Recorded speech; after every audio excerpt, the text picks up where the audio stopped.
Samedi 1er juin de l'an 2019, mesdames et messieurs, bonjour. Merci d'être au rendez-vous de votre émission hebdomadaire de décryptage de l'actualité politique nationale de la semaine sur ESAE Télévision, baptisée Info Hebdo. Ce jour, j'ai l'honneur et le plaisir de recevoir pour vous trois invités, trois grands professionnels des médias qu'on ne présente plus sur ces plateaux d'émission d'Info Hebdo, à l'exception d'un nouveau qui nous a rejoint. Il s'agit de Firmin Sossou, journaliste indépendant. Il sera avec Jos Perzo Anago, directeur de publication du quotidien béninois d'information générale et d'analyse de La Dépêche. Et le troisième invité nous est revenu finalement. Il a pour nom Jules Léandre Kitty, les chroniqueurs politiques, consultants en communication. Avec eux, deux sujets à l'ordre du décryptage. Nous essayerons d'apprécier les commentaires divers autour de la main tendue du chef de l'État à la classe politique, ceux qui se réclament de l'opposition. Et nous essayerons également d'apprécier cet appel à une ingérence de la communauté internationale dans ce qu'une frange de la classe politique se réclamant de l'opposition qualifie de crise situationnelle. Sans plus tarder, on les retrouve pour le décryptage. Le décryptage de ce jour, comme je l'annonçais à l'entame de cette émission, se fera avec Firmin Sossou. Bonjour. Bonjour, cher Kader. Merci d'être venu sur nos plateaux d'émission de ESAE Télévision. C'est moi. Vous êtes journaliste indépendant. Vous êtes face à Jules Léandre Kitty qui nous est revenu. Bonjour. Bonjour Kader. Je peux bien savoir pourquoi vous poussez un peu comme un ouf de soulagement de savoir que je suis revenu. On vous a espéré et on vous a réclamé. Ce sont les internautes qui vous ont réclamé. Le troisième invité a pour nom Jos Perzo Anago, directeur de publication du quotidien La Dépêche. Bonjour à nouveau. Bonjour Kader, bonjour les internautes. Je rappelle aux amis internautes que Jules Léandre Kitty est chroniqueur politique et consultant en communication. Alors, Firmin Sossou, vous êtes journaliste indépendant. Vous avez suivi l'actualité politique nationale de la semaine. Vous avez suivi les divers commentaires émis par les acteurs de l'opposition au sujet de la main tendue du chef de l'État. Alors, dites-nous, d'entrée de jeu, quelle analyse vous en faites? Oui, je crois que les élections sont terminées et il faudrait que les acteurs politiques se revoient pour parler de ce qui peut permettre à notre pays d'amorcer un réel développement. Vous savez, le Parlement est installé. Aujourd'hui, l'heure doit être au dialogue parce que ceux qui sont frustrés, il ne faudrait pas les écarter de la gestion du pays d'une façon ou d'une autre parce que, vous savez, un pays où la gouvernance est monocolore en ce qui concerne le fonctionnement des partis politiques, ce n'est pas bien parce qu'il faudrait que des gens s'élèvent pour rappeler à ceux qui gouvernent, ceux qui sont au pouvoir, qu'il y a des failles. Il faudrait qu'il y ait des gens dans l'opposition qui doivent en temps normal avoir la posture d'opposant parce que vous savez, à la date aujourd'hui, les partis qui se réclament de l'opposition n'ont plus une légitimité, n'ont plus une existence légale. Donc il faudrait qu'on discute et que chacun s'approprie réellement du rôle qu'il doit jouer dans ce contexte où le Parlement est formé aujourd'hui par les deux partis qui soutiennent le président de la République. Donc je crois que le dialogue est nécessaire parce qu'après les élections où ceux qui se réclament de l'opposition n'ont pas pu compétir, il faudrait quand même discuter avec eux, les écouter aussi et prendre en compte leurs observations, prendre en compte leurs doléances. C'est vrai, celui qui dirige le pouvoir ou bien l'exécutif ne peut pas prendre en compte tout ce que l'opposition veut, mais il faut quand même les écouter pour savoir leurs récriminations, ce qui me remettent en cause. Donc je pense que le dialogue est nécessaire. Ce qu'il faut mettre en cause. Alors Julien Kitty, vous avez suivi tout à l'heure Firmin Sossou, il dit les élections sont terminées, la 8e législature elle est installée et donc à présent place doit être mise pour le dialogue pour que finalement il y ait un développement participatif du Bénin. Bon, merci. J'ai envie de dire d'abord que lorsque les élections sont terminées, on organise les élections et les élections sont terminées, ce qui suit de façon classique, ce n'est pas le dialogue. Et c'est quoi? On est d'accord? Non. Je souhaite de façon classique, qu'est-ce qui suit? De façon classique, les élections sont terminées. Oui. Chaque parti politique fait le point de sa moisson. Les institutions, et dans le cas d'espèce, l'Assemblée nationale, s'installent et commencent par fonctionner suivant les directives données par la Constitution. Ces rôles sont connus, les deux principaux, légiférer et contrôler l'action du gouvernement. Si nous en sommes à dire que les élections sont terminées et que maintenant il faut faire place au dialogue, c'est parce que, et ça il faut le reconnaître, j'espère que ceux qui ont passé tout le temps à ne pas le reconnaître doivent le reconnaître, maintenant ils le reconnaissent, c'est que notre vivre ensemble avait été mis à mal. Mais tout au long du processus. Oui. Du coup, les dirigeants actuels et particulièrement le chef de l'État, me semble-t-il, tout en insistant, depuis tout au long du processus, vous l'avez vu, ces différentes sorties, a dit « Je n'ai pas le pouvoir de tordre le cou à la légalité. Mais je sais que tel que les choses évoluent, ça crée des frustrations entre les acteurs politiques. » Et vous avez vu, il y a eu des partis politiques de la mouvance présidentielle qui n'ont pas pu obtenir leur papier, et alors que, pour certains, ils ont rempli toutes les conditions. Ce débat, on ne va pas le refaire, mais ils se sont permis d'avoir leurs occasions pour exprimer leurs récriminations. Au niveau de l'opposition également, vous avez vu les partis qui ont été recalés par l'institution chargée de trier, donc la Sénat, les récriminations ont été exprimées. Et la bataille, la guerre psychologique et la guerre des mots a continué et des stratégies jusqu'à ce qu'on aille au scrutin. Et quand vous scrutez ce qui s'est passé après le 28 avril, on ne s'attendait pas à ça forcément, en tout cas pas à aller jusqu'à ce niveau. Notre pays, depuis 1990, n'était pas habitué à ça. C'est ce tableau-là qui amène le chef de l'État à comprendre que les élections sont certes terminées, le Parlement a été installé, mais l'ambiance n'est pas ce que ça doit être entre nous. Du coup, il appelle au dialogue pour que les gens aient la possibilité au moins, toutes tendances confondues, de remettre sur la table leurs récriminations, leurs aspirations et les engagements qu'ils veulent que le chef de l'État prenne devant eux, ceux qu'eux-mêmes prendront devant le chef de l'État, pour que désormais, nous continuions de faire des élections, nous continuons de parler développement sans qu'il n'y ait des Kadjeoun, sans qu'il n'y ait des Kilibor, qu'il n'y ait des Tchaourou, en tout cas, pas en mal, tel qu'on l'a observé. Et donc, il faut rappeler aux gens, parce qu'il y a beaucoup qui vont se dire, j'entends certains dire, dialogue pourquoi? On veut encore parler de quoi? D'accord? Ils peuvent dire, ce qui était notre préoccupation du moment, c'était d'aller à l'Assemblée nationale. On nous a empêchés d'y aller parce qu'on estime que ça a été fait sciemment. Pourquoi on veut parler? Mais si on dit qu'on ne doit plus se parler, il y a deux possibilités. Soit on est d'accord qu'il n'y a plus aucun problème pour notre vivre ensemble et que quand on va se rencontrer, on va se parler comme des fils du même pays qui ne nourrissent pas de la haine l'un contre l'autre. Et pour faire concret, si on estime qu'il ne doit pas avoir de dialogue, c'est que on pense soit que quand Candice Azanaï va se retrouver en face de Patrice Talon ou de Bruno Amoussou ou de Idi Kola Olé, ils vont se dire oui, tu es opposant, je suis mouvant, si on se salue, c'est bien, tout va bien. Et vice-versa. Quand Claudine Prudencio va rencontrer Soumanou Toleba, ils vont se saluer pour dire bon, tout va bien justement, dans la vie. À propos de Claudine Prudencio et de Soumanou Toleba, je vous reviens un instant, Kitty, par rapport à ces deux noms que vous avez évoqués, je vous reviens un instant. Mais en attendant, Jos Perzo Anago, la dépêche, comment vous avez apprécié, je dirais, les commentaires de la classe de l'opposition en ce qui concerne la main tendue du chef de l'État?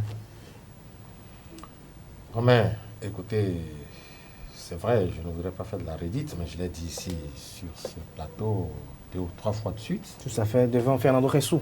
Sans être un pessimiste, je suis un homme d'espoir et d'espérance. Cependant, je voudrais être réaliste pour constater que la main tendue du chef de l'État peut se révéler être un leurre. Il faut appeler un chat un chat. Le chef de l'État, sans le dire dans les mêmes termes, avait déjà tendu sa main lorsqu'il a fait inviter au palais de la présidence la classe politique de l'opposition et donner des recommandations à l'époque pour que solution soit trouvée afin qu'il y ait des élections inclusives. Et je disais qu'il n'était pas sincère, qu'il ne le disait pas sincèrement. La suite m'a donné raison. Cette fois-ci encore, j'ai pressenti, et je voudrais être démenti par les faits, que le chef de l'État, tel qu'il a présenté la situation, c'est qu'il donnait l'impression, de mon point de vue, que c'est lui seul qui a le timing, il a son agenda, il va le dérouler quand bon lui plaira, quand bon lui semblera. Le dialogue, c'est lui qui a la configuration du dialogue, comment ça va se faire. Le chef de l'État nous avait laissé entendre au cours de cette intervention que il va falloir peaufiner désormais les tests qui font mal. Qui sont ceux qui vont peaufiner ces tests? Il n'y a pas d'autre lieu à part l'Assemblée nationale pour peaufiner les tests. Et on sait qui sont ceux qui sont à l'Assemblée nationale et leur tendance, leur démarche. Le contexte décrit tout. Alors moi, je voudrais dire ceci, et je voudrais avoir tort, je voudrais dire que cette main tendue, moi, me pose problème parce que elle ne me semble pas sincère. Elle ne l'est pas d'ailleurs. Elle ne vous semble pas sincère. Mais quand on part d'une base sur laquelle l'avenir en politique est souvent incertain, est-ce qu'à un moment donné, les acteurs politiques de l'opposition, à travers des moyens politiciens, ne pourraient pas amener cette peut-être, je dirais, ce leurre à une sincérité? Oui, à moins que il n'y ait un autre... je ne voudrais pas parler parce que la politique, c'est une question de rapport de force. Oui, ils ne sont pas en position de force. Et celui qui est en position de force aujourd'hui demande à ce qu'il vienne. Et tout de suite, c'est très facile de dire que c'est un leurre. On a déjà eu 2 exemples où le chef d'État a dit venez. Et il les a tournés en bourrique. C'est vrai, moi j'ai un langage franc. J'ai un langage franc. C'est votre appréciation. Oui, bien sûr. Et je dis c'est moi, ma personne, j'ai le doigt assez large pour subir. Hein. Je dis ce que je pense. Et ce pays nous appartient. Ça m'appartient aussi bien au chef de l'État qu'à moi. Je suis natif de ce pays, j'y resterai. Je ne suis pas un autre pays. Alors, je dirais ce qui me gêne aux entournures, ça peut faire plaisir comme ça ne peut pas faire plaisir. Je dis ceci, il faut désormais, pour qu'il y ait entre les fils de ce pays un véritable dialogue, je n'exclus pas le chef de l'État qui est le président de la République, certes, mais qui délègue désormais ce petit pouvoir à un médiateur, véritablement, quelqu'un qui a l'autonomie, la capacité de pouvoir parler et de pouvoir être écouté par la suite. Parce qu'on a vu, hein, le chef de l'État avait missionné le président de l'Assemblée nationale, mais qu'est-ce qui a été fait de son rapport? Rien. Et je voudrais m'amuser peut-être à dire que ça a été jeté à la poubelle, pas fini, parce que un beau matin, on a vu défiler les présidents ou les responsables d'institutions de la République qui sont allés dans un sens auquel on s'attendait le moins. Donc, c'est dire que nous sommes peut-être encore en présence d'une telle démarche du chef de l'État. Et si c'est toujours lui qui sera à la manette ou aux manettes en termes de dialogue ou de rencontre, de discussion, moi je voudrais pas y croire. Oui, moi je voudrais qu'on précise les choses. Aujourd'hui, nous ne sommes pas dans une crise où, par exemple, il faut un médiateur pour trancher, sinon écouter le chef de l'État et ses partisans et puis l'opposition. Nous ne sommes pas dans une crise où, comme on a été, par exemple, en 1990, où à la conférence nationale, Monseigneur Isidore Dessoude avait dirigé les assises. Aujourd'hui, nous sommes dans un contexte où c'est le chef de l'État qui est là. Les élections sont certes terminées, c'est lui qui est là, c'est lui qui pourra écouter les gens et trancher. Quelqu'un d'autre ne viendra pas. Ici, il doit y avoir un dialogue où on devrait avoir un médiateur, ce serait peut-être entre les partis politiques, où le chef de l'État reste en extrait, lui-même ne s'occupe pas de ça, il n'intervient pas, il laisse les acteurs politiques gérer. Mais si c'est qu'il s'agit d'un dialogue entre l'exécutif et puis ceux de l'opposition, et dans le contexte actuel, c'est-à-dire les gens de l'opposition ne sont pas représentatifs, ne sont pas représentés au Parlement, donc on ne pourrait pas avoir un dialogue politique au Parlement. Donc, étant donné que le dialogue politique ne peut pas se faire au Parlement, il revient maintenant au chef de l'État de convoquer les acteurs politiques pour les écouter et trancher, parler avec eux, voir dans la mesure du possible comment on va faire. C'est qui gouverne, qui gère le pays aujourd'hui. C'est lui qui gère le pays. Il ne va pas laisser quand même les gens gérer et lui imposer ce qu'on doit faire. Quand Boni Yahi...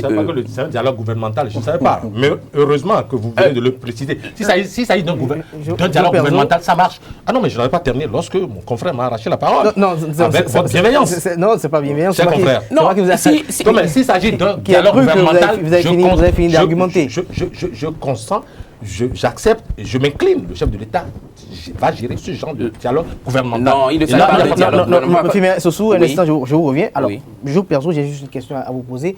Est-ce que vous ne voyez pas l'opportunité de ce dialogue au moment où nous sommes à 9 mois ou probablement 10 mois des élections communales? Est-ce que ce dialogue ne devait pas avoir lieu pour qu'ils échangent, pour que finalement, et puis peut-être s'entendre, puisque le chef de l'État a demandé à ce que les textes soient relus au niveau du Parlement? Est-ce que vous ne voyez pas quand même qu'il est quand même important qu'ils puissent quand même se rencontrer, échanger, pour ne pas que les choses vacillent dans un contexte qu'on ne souhaiterait jamais pour le pays? Et je dis non. Puisqu'il y a des frustrations, il y a des poches de frustration qui subsistent. Le chef de l'État a tellement de bonnes choses à faire pour ce pays qu'il pourrait juste pour ça, parce qu'il a déjà démontré la preuve de sa capacité à réunir les siens et à leur parler, qu'il délègue tout au moins cette mission, cette petite mission, Un médiateur. à un collège de gens plus ou moins apaisés. Non, mais Avant de revenir à Kitty, à Firmin Sossou, j'ai également une autre question à vous poser, puisque vous le dites si bien. Si dans la foulée, le chef de l'État désignait le médiateur de la République pour cette médiation, les commentaires, vous les imaginez, c'est ça? Quels commentaires? Les commentaires des acteurs de l'opposition, puisqu'on les a vus traiter ce médiateur de la République face à... Il y en a eu un dans le passé? Alors là, mais je suis curieux de l'apprendre. Je vous en prie, situez-moi. Il y a un médiateur de la République qui est toujours là. Qui a été donc invité à officier dans un passé récent. Il a assisté à la réunion des présidents des institutions. En qualité de médiateur de la République. Ah, donc ils étaient une bonne brochette alors. Cher Kadem, le DP Anago oublie qu'à la dernière séance avec le chef de l'État, il avait souhaité que les acteurs se retrouvent au Parlement pour le consensus. On sait ce qui s'est passé au Parlement. Les gens ont assisté à des séances, ils ont participé à des travaux, ils ont signé et après ils sont revenus à la charge pour dire qu'ils n'ont jamais participé à de telles conclusions et que ce qui est retenu ne les concerne pas, que ça n'a pas été validé par eux-mêmes. Donc vous voyez déjà ce qui peut se passer si le chef de l'État laisse ces acteurs-là gérer entre eux-mêmes. Mais quand on parle de dialogue avec la présence du chef de l'État, aujourd'hui, quand le DP parle de dialogue gouvernemental, il ne s'agit pas d'un dialogue gouvernemental. Quand on prend le cas, par exemple, de dialogue avec les acteurs sociaux, ça se fait entre le gouvernement et puis les partenaires sociaux. Il n'y a pas ces deux camps. Mais aujourd'hui, si le chef de l'État doit intervenir, ça veut dire quoi? Il appelle ceux de la mouvance présidentielle ou bien parlementaire, si vous voulez, mais je dis présidentielle parce qu'il faudrait mettre tout le monde ensemble parce qu'il y a des partis qui ne sont pas à l'Assemblée mais qui sont aujourd'hui écartés, c'est-à-dire qui ont été exclus. Qui ont une existence légale, qui ont été recalés au niveau de la Commission électorale nationale autonome. Et qui continuent de soutenir le pouvoir. Donc je parlerai plutôt d'une majorité présidentielle. Donc il faudrait regrouper les gens de la majorité présidentielle puis les gens de l'opposition et discuter devant le chef de l'État. Parce qu'après tout, oui, c'est à lui que le peuple a confié la gestion du pays. Donc il ne va pas quand même laisser les gens décider à sa place et pour lui imposer. Rappelez-vous, quand le général Mathieu Kérékou avait accepté quand même que la conférence se déroule dans la souveraineté, il disait ne m'obligez pas à démissionner. Tout sauf ça. Alors, Firmin Sossou, c'est votre avis. Je vous le partage. Julien Kitty, j'ai une question pour vous. Est-ce que, selon vous, en tant qu'analyste politique et chroniqueur politique, est-ce que la personne du chef de l'État, pour renouer avec le dialogue social, pour que, je dirais, la situation soit plus ou moins agréable, est-ce que sa personne pour conduire les travaux vous dérange?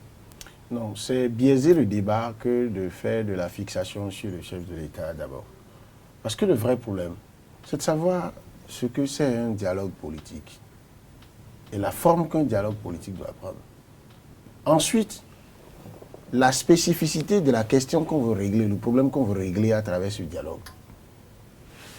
Alors, j'observe que M. Sossou, mon cher ami, est dans les secrets des dieux.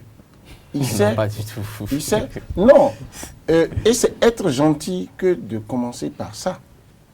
Parce qu'au même moment où vous dites qu'il ne sera pas question d'un dialogue à la forme d'assises nationales, vous permettez de comparer les propos de Mathieu Kérékou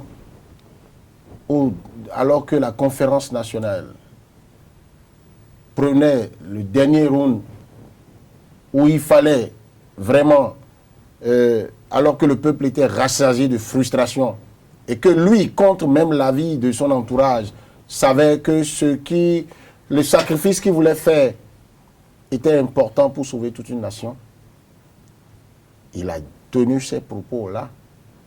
Mais avant de dire ça, il avait fait 10 000 concessions.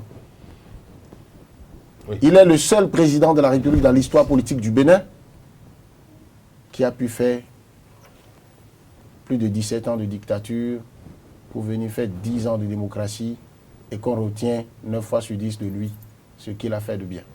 Et même au temps de la Révolution. Donc je ne souhaite pas qu'on rappelle tout ça là comme des...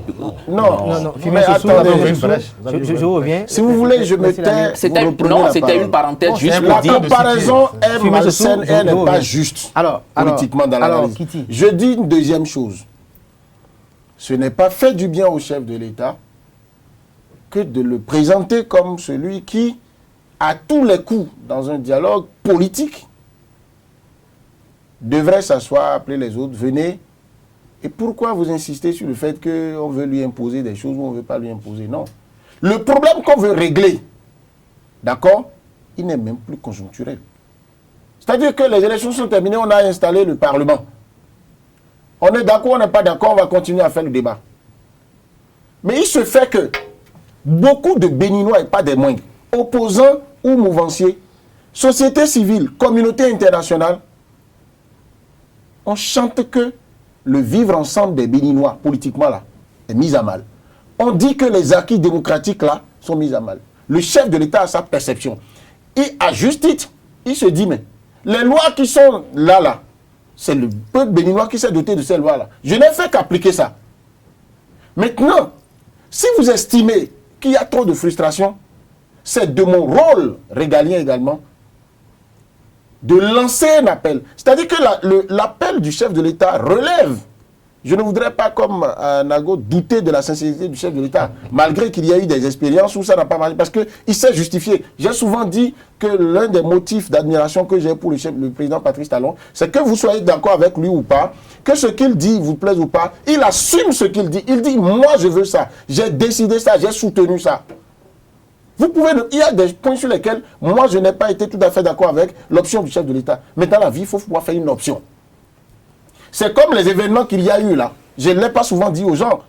Si nous laissons de côté nos émotions, le chef de l'État, pendant qu'on disait il n'a qu'à parler, j'ajoutais à ceux qui disaient il n'a qu'à vite parler, dites-moi ce qu'il doit dire. Et nous allons évaluer, s'il le disait en ce moment, les effets. Il y avait beaucoup qui voulaient qu'il parle pour dire on remet en cause l'élection qui a été faite. Je pose la question et on fait quoi? Alors que j'étais de ceux qui avaient l'aspiration, en aspiration forte, que beaucoup d'autres partis participent aux élections en dehors des deux. Alors maintenant, pour la personne du chef de l'État, oui, à l'heure où je vous parle, oui, la forme que le dialogue doit prendre n'est pas encore élaboré. Donc c'est dangereux de le fixer sur ce plateau.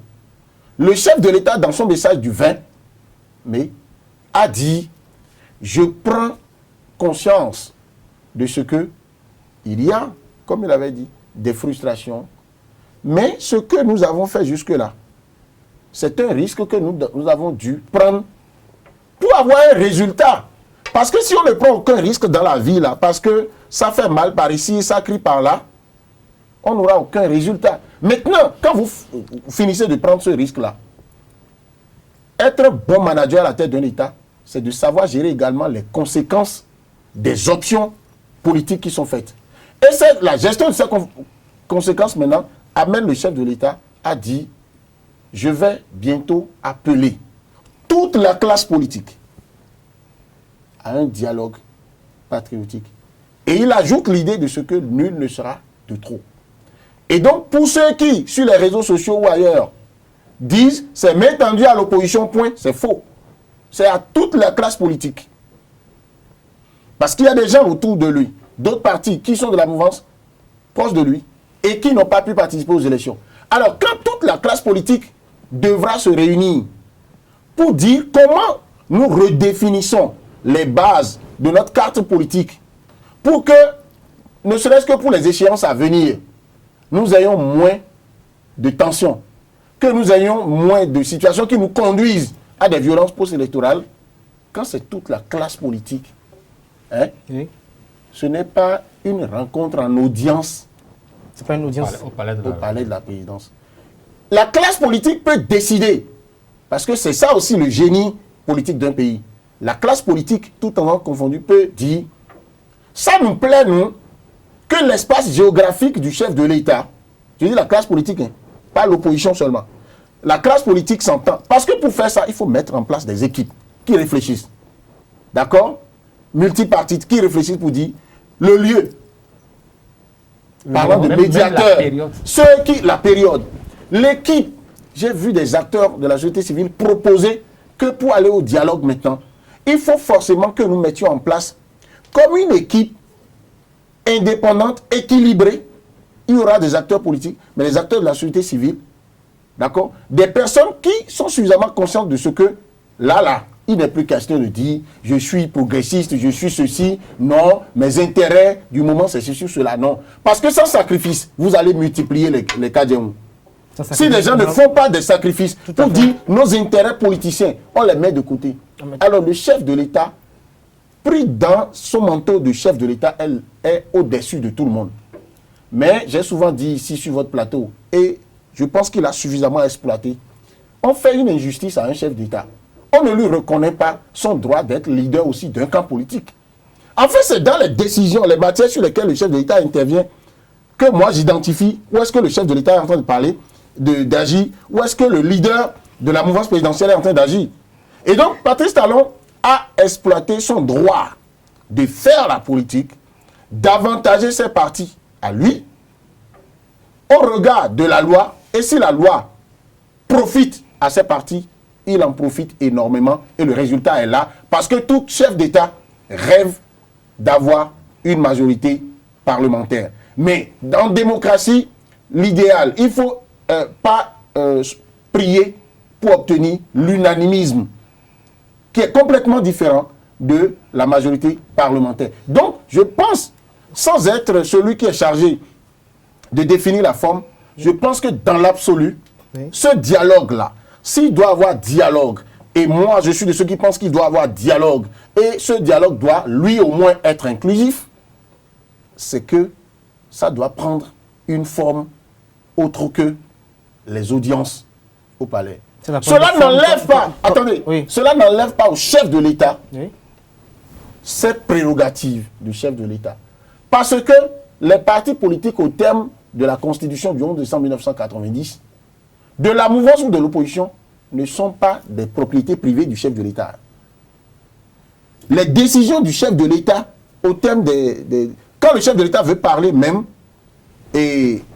au parti de la mouvance présidentielle, il les appelle en offre et leur parle pour dire « Vous soutenez mon action, vous êtes de mon obédience. » Alors, pour que mon programme d'action du gouvernement, pour que mes actions puissent porter leurs fruits et que je sois porté en triomphe, si vous allez dans tel sens, vous m'apportez tel appui politique, je vais m'en sortir.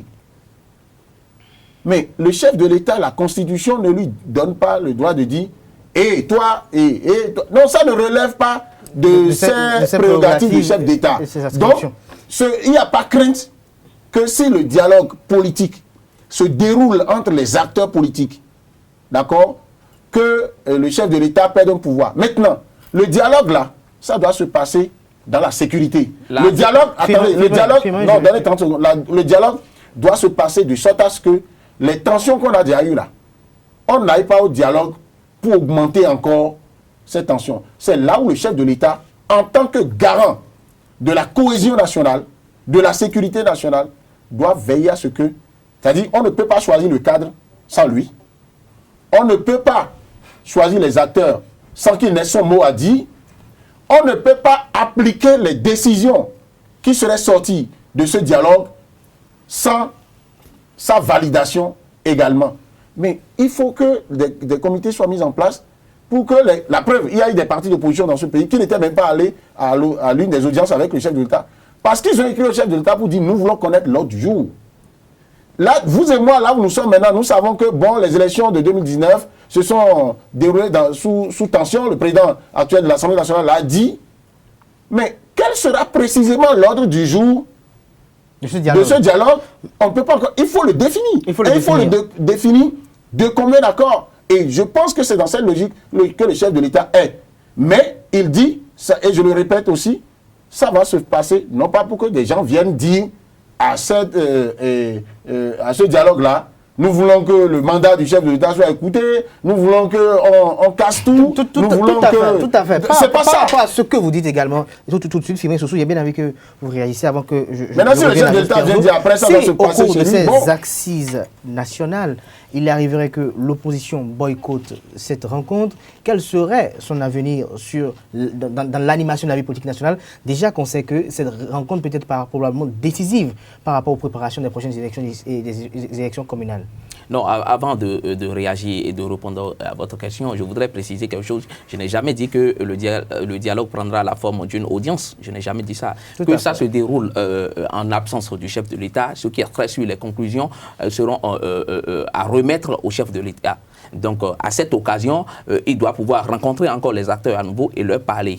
Échanger avec eux. Donc, je ne définis pas la forme que prendra le dialogue. Mais en même temps, je reviens à j'avais senti que vous aviez la crainte que... non, je réalisais selon le chef de l'État, on voulait lui arracher. Non, je réalisais par rapport à ce que le DP a dit. C'est à lui on a confié le pays, c'est lui qui gère le pays. Oui, je rappelle cela parce que le DP avait mentionné que le chef de l'État s'est mis dans la posture où c'est lui qui veut diriger tout, c'est lui qui veut définir tout, le programme et autres. Et c'est ça que je rappelais, les prérogatives du chef de l'État. Dans le cadre du dialogue. C'est ça que je rappelle. S'il veut faire des audiences, le chef de l'État peut aussi décider, par exemple, que pour définir, clarifier son message du 20, il peut dire, le dialogue là, moi je ne l'entends pas, une série de consultations avec les acteurs politiques, tout en confondus. Dans ce cas-là, moi, si on me dit de parler en tant que technicien, on me dit d'aider à cette stratégie, je dis, ok, on s'entend, quelle est la forme que vous donnez à ça? Le chef de l'État peut dire, de maintenant jusqu'à 3 mois, je rencontre tout le monde. D'accord? Je discute, et j'appelle des experts qui disent, voilà ce que le parti de Zanaï est venu me dire. Voilà ce que le parti de Claudine Poudenchou est venu me dire. Voilà ce que le parti de Amoussou, les autres sont venus me dire. Remettez tout ça ensemble, réfléchissez et dites-moi, par rapport à ce qui s'est passé tout récemment, comment vous pensez qu'on peut faire, ce pays peut être gouverné, ce pays peut être politiquement organisé, pour que nous n'en arrivions plus à ce genre de drame. On fait ça. Soit on dit, on met en face les acteurs politiques et on met en face les responsables et animateurs des institutions chargés de corriger des choses en appendice pour aider à ce qu'on remette le Bénin politiquement sur les rails. Donc on dit à l'Assemblée nationale, vous corrigez les lois. J'ai les mêmes craintes que l'Assemblée nationale, à elle seule, composée comme telle, une Assemblée nationale, quelle que soit la volonté de ceux qui l'animent, les 6 premiers mois, on a encore dans cette tripe ce qu'on a dit pendant les Julien Kiti, je crois que Firmin Sossou, vous avez suivi Julien Kiti par rapport... Et c'est vite fait qu'à l'Assemblée nationale, les gens disent les partis qui ne sont pas représentés à l'Assemblée nationale, on ne les veut pas. De la commission paritaire qui est là et qui peut peut-être encore être utilisée aujourd'hui, n'est-ce pas? Oui, je suis parfaitement d'accord, mais il faut toujours tenir compte des faits du passé. On a déjà vu le consensus au niveau des acteurs politiques quand le chef a appelé au consensus. Comment cela s'est déroulé? Aujourd'hui, les élections sont terminées. Mais est-ce que c'est parce que le consensus a échoué déjà une fois qu'il ne faut pas toujours tenter cela? Est-ce que parce que le consensus a échoué déjà une fois, est-ce qu'il ne faut pas, je dirais, tout le temps aller Est-ce que de donner des raisons à Navo qui nous dit... Ce que je dis, c'est quoi? Le dialogue peut prendre toutes les formes. Ce que je dis, c'est quoi? Les acteurs peuvent se retrouver, parler, discuter et arrêter quelque chose, mais le chef de l'État va les convoquer parce qu'ils vont remettre leurs travaux, c'est-à-dire la conclusion de leurs travaux au chef de l'État. C'est la posture du blocage par anticipation. Et c'est dommage. Ce que vous dites, vous savez, on connaît les acteurs politiques de notre pays. Nous connaissons les acteurs politiques de notre pays. Les déclarations antérieures, les prises de position. Excusez-moi, excusez-moi, je veux dire, nous sommes tout à l'heure, c'est pratiquement une motion. C'est pour vous dire, si moi je dois continuer ce débat, je ne veux plus faire les débats du genre, lui là on le connaît, il est mauvais. Et si on ne fait pas avec lui, on connaît son... Non, On connaît tous ceux qui ont organisé. C'est mon point de vue. C'est mon point de vue. Ça ne permet pas. Moi, je ne suis pas politique. Je ne décide pas la place des politiciens. Il ne va pas demander à celui-là a dit que celui-là il est malpropre. Il ne faut pas l'amener au dialogue. Je suis journaliste. Mon appréciation des politiques. Le chef de l'État veut discuter avec toute la classe, y compris ceux qui ont échoué dans le processus. Je n'ai jamais dit que ce serait avec les gens de l'opposition.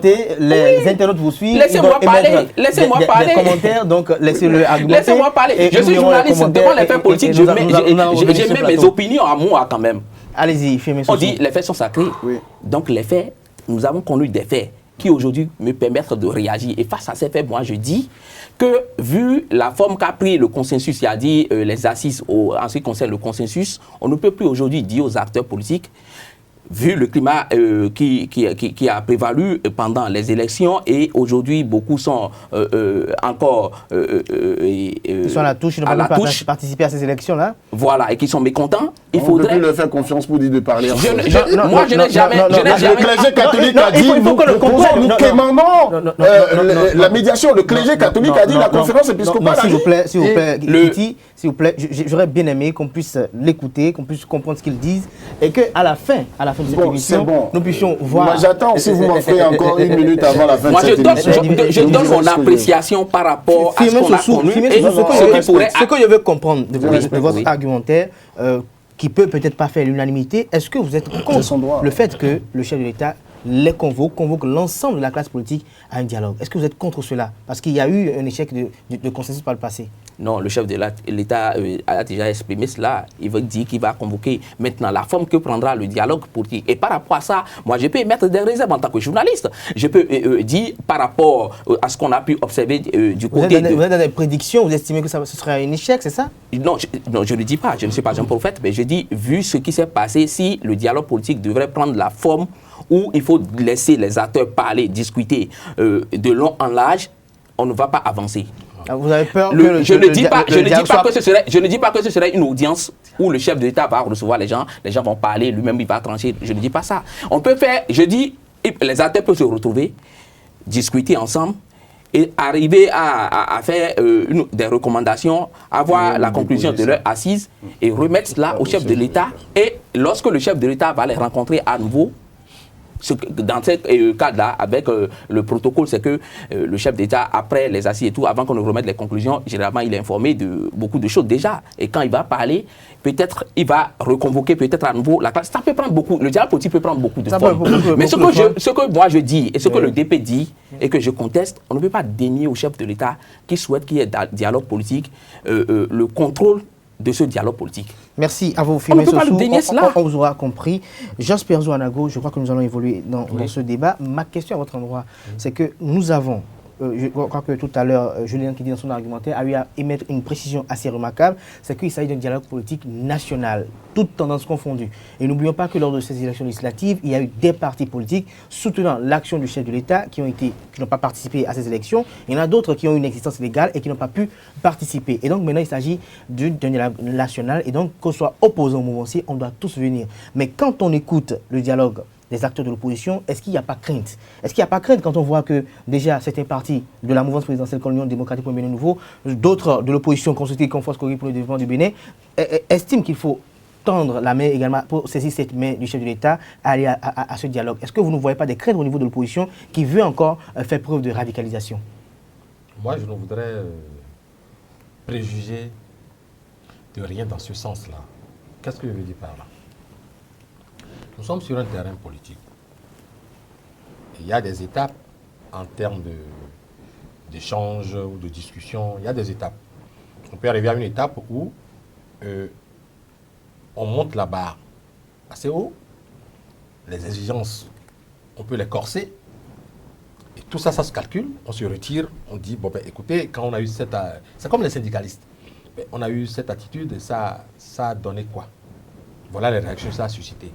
On revient, on module un peu notre comportement, ainsi de suite. Donc, on est à une étape. Est-ce qu'il y a eu déjà une convocation ou une invitation ou une concertation, une pré-concertation, comme l'a laissé entendre Léandre tout à l'heure? Non, à ce que je sache.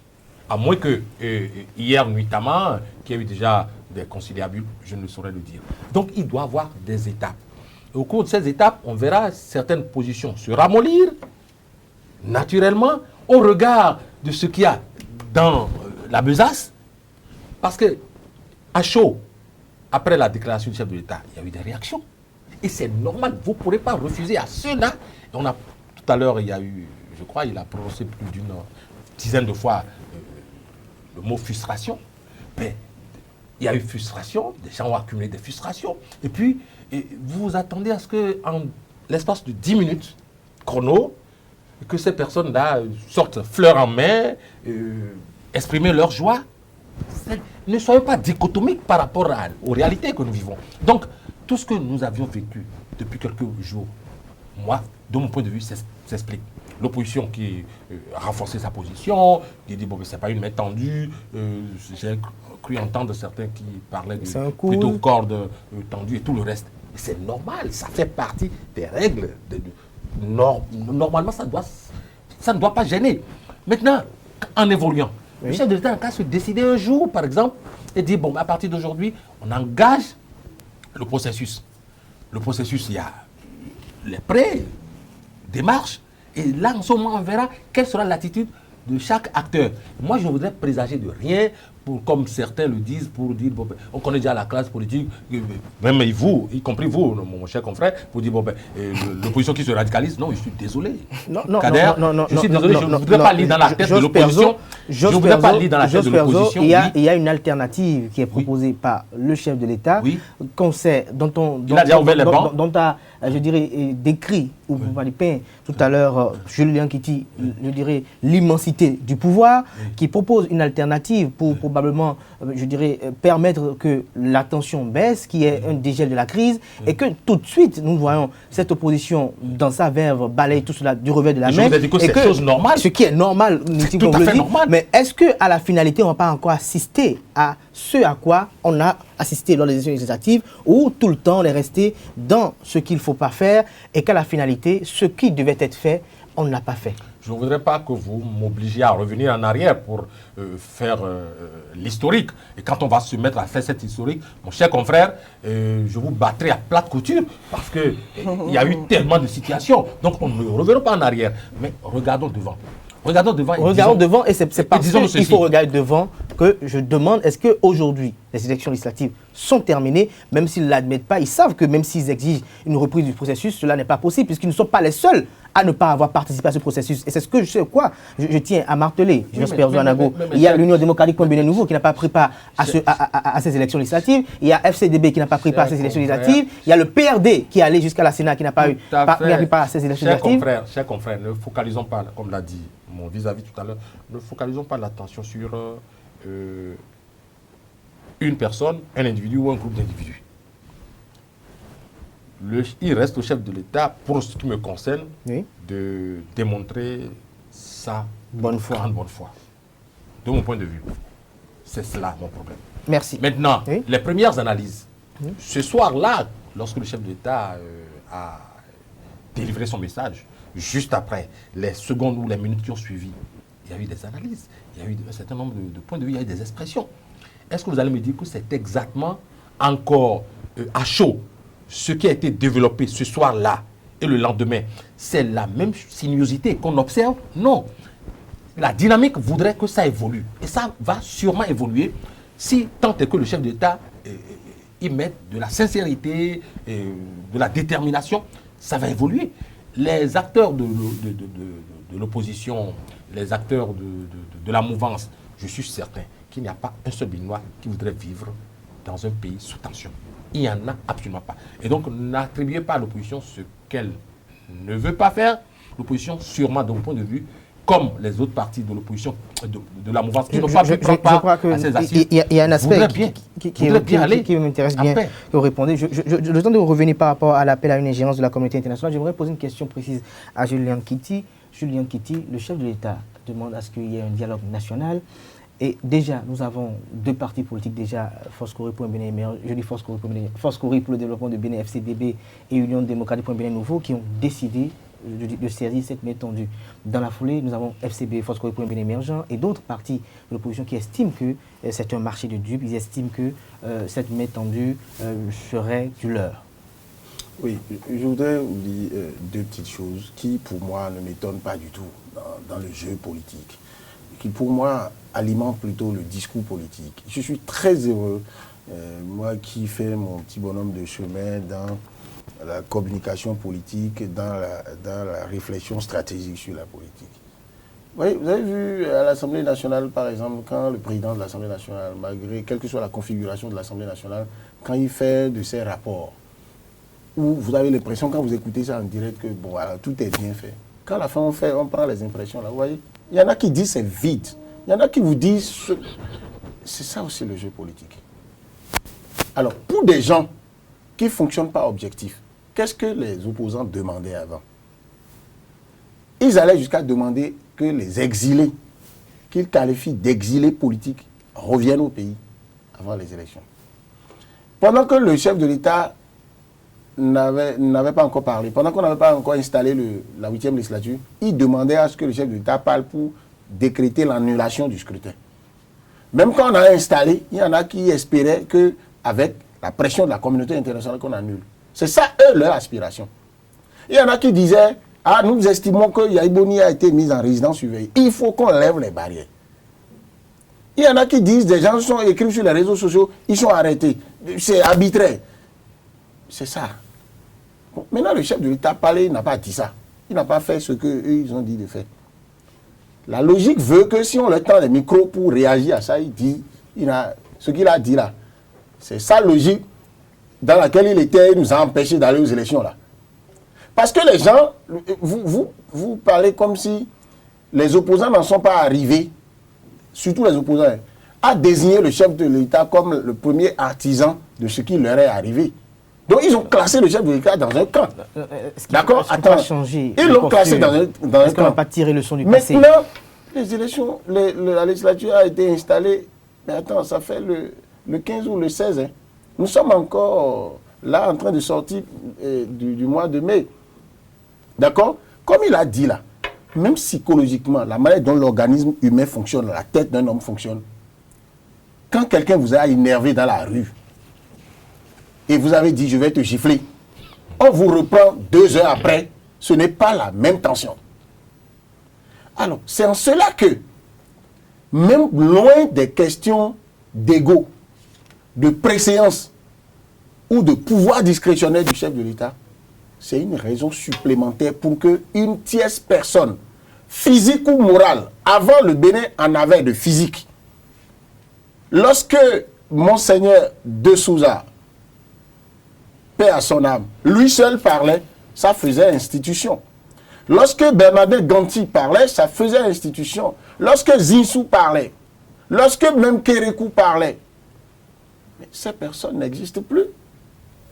Donc nous sommes dans une crise de personnalité à ce niveau. Alors, au moins morale là, je mets dans morale, soit un collège de personnes. C'est en cela que la suggestion de la conférence épiscopale, vous avez dit, la réaction des opposants là, vous savez ce dont on a besoin maintenant. D'accord? Et même ça, ce serait même une aide au chef de l'État pour qu'il atteigne son objectif. C'est que des gens comme ça là, soient commis pour aller voir les... Vous croyez que si Monseigneur Mbedi va voir Azanaï va refuser de le recevoir? Est-ce que Soglo va refuser de le recevoir? Est-ce que Yahi va refuser? Quand il va parler avec ceux-là, ils vont certainement lui demander, Monseigneur, notre crainte là, voilà. Parce qu'on dit c'est du leurre, ça veut dire que celui qui est en face fait du dilatoire. C'est ça ce qu'ils veulent dire, non? Maintenant, l'autorité morale là va dire, moi j'ai parlé avec lui. Je lui ai dit, pardon, il faut que ce que tu as dit là, tu le fasses pour que ces gens-là ne pensent pas que je suis un faux. Et les prélats, ils ont une habitude. Ils fonctionnent, vous savez pourquoi on appelle les prêtres mon père? C'est comme si les papas de tout le monde. Quand il parle avec le chef de l'État, il dit, Monsieur le Président de la République, considérez que moralement devant Dieu, c'est comme si je suis votre père. Vous me donnez votre parole, je vais respecter ça. Il parle avec les autres aussi. Mais quand ils vont définir ensemble, il va ramener les propositions sur le modèle de dialogue qu'on va faire. Et je voudrais commencer par, pour que vous ne me mettiez pas dans un piège, commencer par éviter l'expression dialogue national. Je préfère dialogue politique. Parce que je ne demande pas, je ne soutiens pas qu'on aille à une autre conférence nationale. On n'est pas dans les mêmes compétences et dans le même contexte. Et j'ai souvent dit, aller au consensus ne signifie pas rassembler tout le monde à l'étoile rouge pour dire chaque Béninois n'a qu'à donner son avis avant qu'on avance. D'accord? Dialogue politique, on connaît les acteurs politiques et les partis politiques qui sont engagés dans ce processus. Ils ont des représentants. On crée un cadre où chacun se met à l'aise.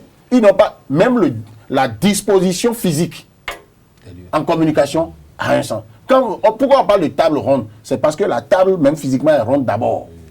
C'est comme si on est sur là. Et donc, tout le monde sait que le chef de l'État est une institution. On le respecte. Merci. Julien Kitty, je crois que les opposants, nous devons non, les opposants, je finis en disant, non, je finis en disant, nous sommes presque à la fin de cette émission, si vous permettez également. Non, je peux ne pas me prononcer sur le second sujet parce que, non, Kitty, je vous ai posé une question. Le sujet, je vous ai posé une question par rapport à l'UDBN, par rapport à FCDB. Non, vous ne m'avez posé aucune question par rapport à l'UDBN. Je crois que déjà au moins 2 témoins. C'est justement sur la quintessence, les 3 éléments forts que j'ai vus. Vous avez 30 secondes. Oui, mais vous en prenez déjà. Ça me suffit. Cher Cadet, tu as la police du débat. Non, Firmin Sossou, un instant. Kitty, vous avez 30 secondes. Non, prochainement, ramenez-moi Firmin pour que je l'aide à ne pas avoir la parole sur le plateau jusqu'à la fin. Parce que j'en suis capable. Oui, voilà. Maintenant, je peux témoigner même. Alors, les 30 secondes, c'est pour vous dire quoi? Même ceux qui ont déjà accepté la main tendue du chef de l'État, quand je prends l'UDBN par exemple, dit le Bénin n'a pas le choix que d'aller au dialogue pour que des situations déplorables comme ce que nous avons vécu là ne reviennent plus. Mais l'UDBN dit au chef de l'État que très vite les actes soient joints à la parole. Ça veut dire que voilà un parti qui soutient l'action du chef de l'État, mais qui dit nous voulons qu'on aille dans le concret. Merci à vous, Julien Kitty, Firmin Sossou. Je me tourne vers vous, toujours au sujet de cette situation sociopolitique actuelle qui est quand même plus ou moins, je dirais, hémiplégique. Il y a un appel à une ingérence de la communauté internationale pour que l'ordre soit rétabli. Et c'est une formation politique qui a lancé cet appel et nous avons un ancien président de la République également qui partage cet avis. Non, c'est une démarche vraiment biaisée. On ne peut pas appeler des forces étrangères ou bien la communauté internationale à intervenir, vu ce qui se passe aujourd'hui. Il n'y a pas de... Il y avait crise au départ, mais aujourd'hui, les élections sont terminées. Il faut tenir compte du contexte. Les élections sont terminées. Les institutions de la République fonctionnent comme cela se doit. On doit aller au dialogue politique, je suis parfaitement d'accord, il le faut, parce qu'il faut écouter les uns et les autres et trouver tout ce qu'il faut pour les calmer. Mais aujourd'hui, appeler à ce qu'il y ait intervention de forces extérieures, je ne pense pas. D'autres parlent d'aide humanitaire, je ne sais pas ce qu'ils mettent dans aide humanitaire. Et quand vous parlez aussi même de l'intervention ou bien de la médiation du clergé ou bien de la conférence épiscopale, aujourd'hui, la position prise par ceux-là ne permet plus même de les désigner comme médiateurs. Non, je respecte. C'est mon avis, je suis journaliste. C'est son avis. J'ai lu leur appréciation. C'est son avis à lui. J'ai lu leur appréciation. Ce qui est dommage, c'est qu'il n'aura pas le temps. Vous n'allez pas lui demander d'expliquer pourquoi. Parce que c'est suffisamment grave de dire que c'est là aussi. Je dis, moi, c'est mon point de vue. J'ai lu leur appréciation de la situation. Ils ont pris position. Pourquoi? Selon moi, Firmin Sossou, pourquoi vous estimez que... Firmin Sossou, pourquoi vous estimez que la conférence épiscopale n'est pas qualifiée pour être médiateur selon vous? Quelle est la déclaration qui a été effectuée qui, à votre avis, je dirais, vous rend peut-être pas très rassurant de leur impartialité? Vous savez, quand vous lisez ce qu'ils ont, leur appréciation sur la situation, d'accord, ou les condamnations, les récriminations faites au pouvoir, d'accord. Quoi, par exemple, de manière plus matérielle? Qu'est-ce qui a été dit? Non, vous savez... Ils ont dit qu'ils ne sont pas heureux de la manière dont le processus s'est déroulé. Kitty, non mais attends, c'est mon ami, je suis en train de dire. Arrêtez de folkloriser le débat, s'il vous plaît. C'est pas du folklore. Permettez-le d'aller au bout de ses idées, de s'exprimer. D'accord. Voilà. Vous savez, arrêtez de le terrifier. Non, pas du tout. Adam, il est Firmin Sossou, allez-y. Non, je crois que si on va faire des débats dans ce sens, je préfère même évoluer du côté de l'ingérence et oublier cette histoire de conférence épiscopale. Parce que aujourd'hui, nous avons les réseaux sociaux, nous avons et les médias aussi, les médias sociaux. Donc, que ce soit les déclarations verbales ou bien les écrits, tout le monde lit aujourd'hui. Donc, moi, de mon point de vue, la prise de position, on a connu quand même le Monseigneur Isidore de Souza. Il a dirigé avec dextérité, d'accord, la conférence nationale, d'accord, la conférence des forces vives de la nation. On a vu ce qui s'est passé, sans parti pris. Aujourd'hui, ce que je dis, selon vous, dans le cas d'espèce, il y a une crise des valeurs au niveau de notre pays. En dehors de crise des valeurs, donc vous estimez que la conférence... Je suppose que vous n'allez pas finir sans nous aider, nous, à savoir ce que le clergé catholique a dit et qui signifie prise de position contre le gouvernement. Julien Kitty, nous allons aborder un nouveau sujet, vous me permettez de vous revenir. C'est lui qui ouvre la parenthèse. Si vous permettez. Il était le premier. Donc, est-ce qu'on est d'accord que c'est lui de ne pas ouvrir des parenthèses sans les expliquer? C'est normal que je finisse par vous. C'est normal que personne va réagir par rapport à ce sujet. Alors, Firmin Sossou, vous estimez qu'ils sont impartials. Mais je vous ai posé une question que je n'ai pas encore eu la réponse. C'est sur quelle base vous fondez votre argumentaire pour dire qu'ils sont impartials ou qu'ils prennent parti pour, je dirais, quelqu'un? Non, vous savez, quand je prends le cas des violences, d'accord, les violences, l'appréciation que la conférence épiscopale a eu des cas de violence, comment les choses se sont déroulées. Vous savez, à la date d'aujourd'hui, c'est vrai, le gouvernement n'a pas dit qu'il y a eu tel nombre de morts, il n'y a pas eu si.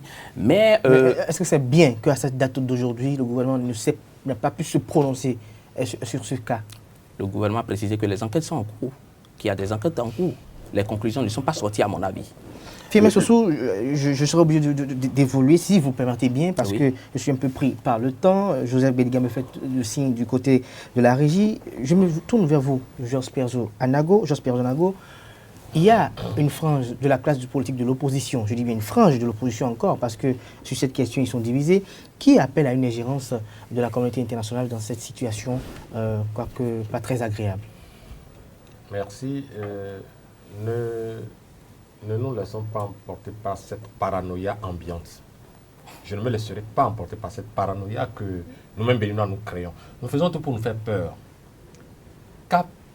Qu'entendons-nous pas ingérence de la communauté internationale, tout comme si chaque jour que Dieu fait, nous-mêmes là, nous ne travaillons pas avec cette communauté internationale. On a vu ici le balai de la communauté internationale, bien entendu. International, c'est que ça qui dit à notre territoire du Bénin. On a vu la CEDEAO. C'est national. Le chef de l'État, enfin, du moins les autorités nationales, ont reçu ces institutions internationales.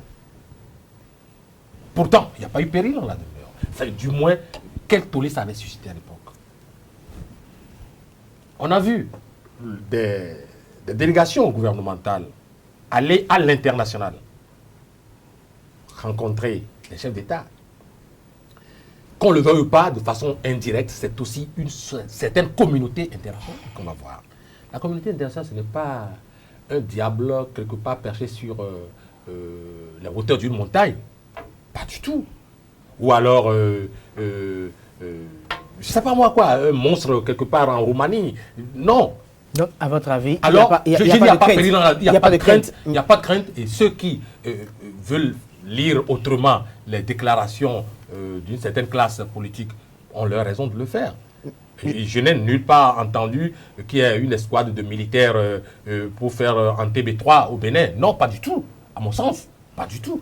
Et la communauté internationale dont on parle a été régulièrement aussi bien par la mouvance au pouvoir que par la classe de l'opposition a été... Je suis désolé. L'ingérence dont on parle ici a été déjà qualifiée. L'ingérence dont on parle ici a été la déclaration, la bonne du fond. Julien Kitty, très rapidement, si vous me permettez, avec tout le respect que je vous dois, très rapidement. Non, je sais que Kitty, le respect, vous n'avez pas besoin de ça pour... Kitty, une frange de l'opposition, puisqu'ils sont divisés par rapport à cela, appelle à une ingérence, je dirais, de la communauté internationale dans cette situation. Nous avons écouté Georges Perzo, vous avez écouté votre cher ami Firmin Sossou. Vous, quelle est votre appréhension de cela? Non, j'ai envie de vous dire ce qui vient du fond de mon cœur. Je pense que le Bénin est suffisamment respectable, d'accord, même s'il a étant à ne plus être respecté comme avant, mais nous avons la possibilité de reprendre notre place, c'est notre place. Heureusement, il n'y avait pas beaucoup qui avaient cette place-là, sur le continent et dans le monde.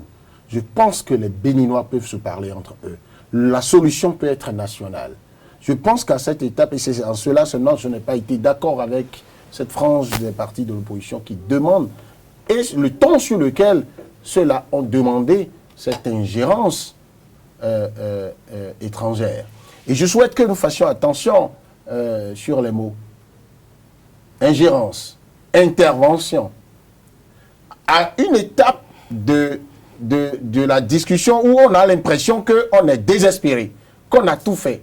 Alors quand moi je perçois ça, quand je décrypte, je peux imaginer que ceux-là veulent que la communauté internationale utilise maintenant les moyens de coercition pour faire plier le régime béninois. C'est-à-dire qu'on est allé jusqu'à installer la législature.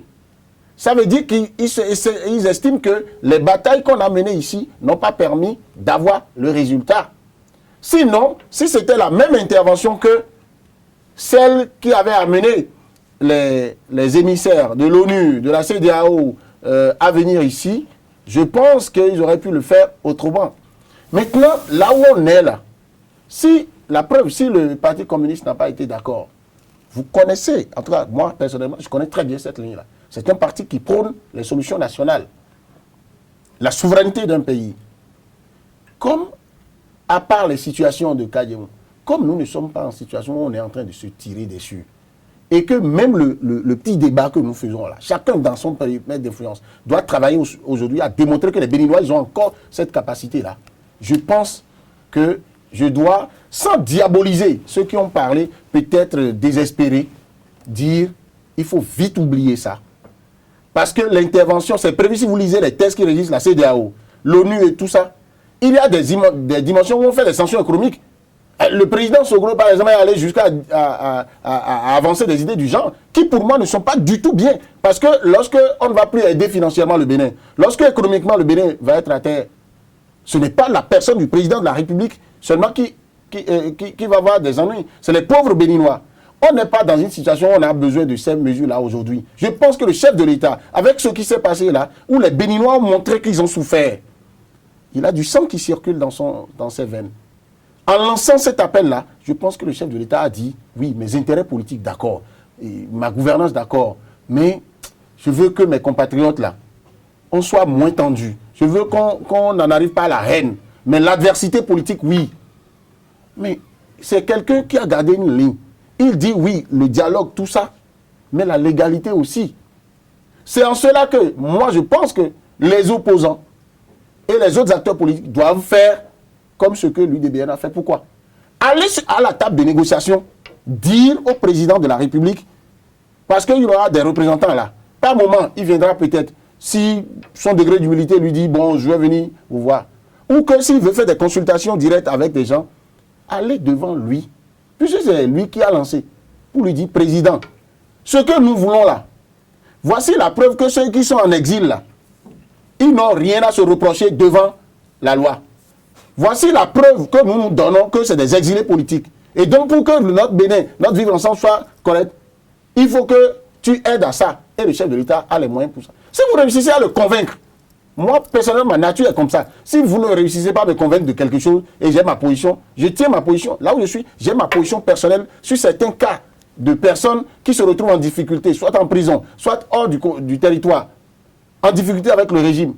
Et si l'occasion était donnée de voir le chef de l'État, par exemple, cas par cas, je dirais à Monsieur le Président de la République, j'estime que, et voici les preuves. Parce que c'est le prendre pour un con que de lui dire, ok, tous ceux qui quittent le Bénin, qui prennent un avion, qui fuient pour aller rester quelque part, parce qu'ils disent, bon, derrière ma maison, les gens circulent, et j'estime qu'on... Donc, tout cela, on va les mettre dans... Si quelqu'un est en difficulté avec la justice, s'il a été condamné par la justice, même si on veut utiliser les pressions politiques pour le faire, il faut amener le chef de l'État à retourner sur les moyens juridiques que le droit lui donne pour le faire. Et c'est en allant discuter que les gens... Pourquoi Azanaï avait accepté aller au palais de la présidence, parler au chef de l'État, alors qu'on les présente aujourd'hui comme des deux... Et le chef de l'État l'a appelé les deux Comme par enchantement, se sont parlé. Je pense qu'il faut aller au dialogue. Les questions d'ingérence, là, oubliez ça. Ça, le Bénin n'en a pas besoin. Parce que dès que vous acceptez ça, vous rentrez sous assistanat. Tous les Béninois, chacun de nous, là, son image va être dégradée. C'est-à-dire, on vous met sous perfusion politique et financière et tout. Et le Bénin va reculer. Patrice Talon va quitter le pouvoir un jour. Mais les conséquences de notre décision de remettre notre vie entre les mains de la communauté internationale, non pas qu'il faut chasser la communauté internationale, parce qu'elle a des instruments qui nous aident. Et beaucoup de mouvanciers sont heureux aujourd'hui de dire que la CEDEAO est en train de reconnaître le Parlement. Ça veut dire que la vie de la CEDEAO compte beaucoup. Mais demander à la CEDEAO, par exemple, d'aller jusqu'à dire on coupe des financements au Bénin, ou bien on ne le dit pas ouvertement pour le moment. La CEDEAO, si l'ONU décide de mettre des bases militaires chez nous, moi, je n'en veux pas. Parce que les pays en Afrique où ça a été fait, je vois là où c'est devenu. Le Mali, la question de l'Azawad s'est posée, on a amené une base militaire là-bas, la France a fait. Le Mali a divisé toujours. Le Burkina connaît des attaques tous les jours. Le Bénin n'est pas épargné. Mais quand un peuple est soudé, ça peut aller. Et les Béninois ont la possibilité de se retrouver encore. Et c'est pourquoi nul ne sera de trop. Et si le chef de l'État, c'est lui, par ses agissements, qui va biaiser le dialogue, moi, je peux vous promettre que je reviendrai ici pour dire, avec tout le respect que j'ai pour l'institution qu'il incarne, et pour sa personne, parce que nous sommes au Bénin, nous sommes dans une république où il faut respecter l'institution aussi. Mais je peux lui dire, Monsieur le Président, vous n'êtes pas sur le droit chemin. Merci à vous, sachez intervenir là. Léon Kitty. Je rappelle que vous êtes chroniqueur politique, consultant en communication. Non, très rapidement, nous sommes à la fin de cette émission. Ce que je voudrais préciser que les élections sont terminées et que pour faire les analyses, nous devons tenir compte des contextes actuels. Si tout à l'heure, je n'ai pas évoqué c'est-à-dire réellement les faits, les mots évoqués par la conférence épiscopale et autres, c'est pour ne pas jeter encore de l'huile sur le feu, parce que nous sommes... Non, ça, vous n'accusez pas de l'huile. Si vous ne pouvez pas donner la conférence, elle n'est pas une accusation. Je dis, c'est une accusation. Merci. Pour moi, je rappelle que Firmin Sossou... Non, c'est péremptoire. C'est péremptoire. Le sacré. Nous sommes dans un pays où le religieux est resté en justement, c'est pourquoi j'ai beaucoup sauvé. Ils ne sont pas disqualifiés. Et c'est vous qui êtes disqualifiés pour les disqualifier. Merci pour vos, je dirais, je suis un peu perdu. Merci pour votre argumentaire, merci pour vos appréciations, vos commentaires et autres. Je rappelle que vous êtes journaliste indépendant. Merci d'être venu sur ces plateaux d'Info Hebdo. Vous étiez face à Julien Kitty, chroniqueur politique, consultant en communication, très cher ami de Firmin Sossou et très cher ami de notre troisième invité, Jean-Pierre Zouanago, directeur de publication du quotidien La Dépêche. Merci d'être également présent une fois encore. Merci d'être présent. Le rendez-vous est pris pour le samedi prochain pour notre numéro. Chers amis internautes, merci pour la fidélité, merci pour l'attention et à samedi prochain.